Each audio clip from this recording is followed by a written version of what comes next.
Днес ще ви покажа как аз постигам лъскав, гладък и супер наситен швейцарски маслен крем. Първата стъпка е да сложа червена боя, като в случая моята е гелова. Количеството ми е по-голямо и за по-лесно разбивам с миксера. След това в купичка отделям малко от основния крем и го слагам в микровълновата за 10-15 секунди. След като маслото се затопли, боята диспергира успешно. Цветът веднага се потъмнява, но все още не е червен.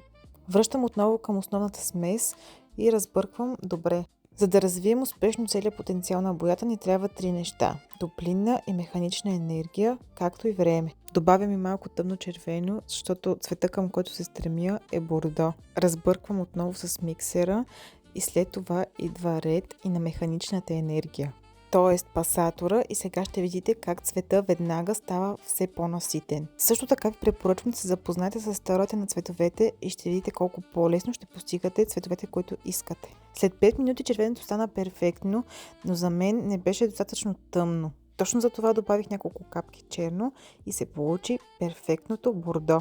След това може да го оставите за още няколко часа, за да доразвие цвета си. Аз лично имах само 30 минути и го оставих за толкова. И това е крайният резултат. Супер наситен, супер лъскав, без нито едно балонче. Ако искате още такива полезни видеа, подкрепете ме, като ме последвате, харесате и коментирате.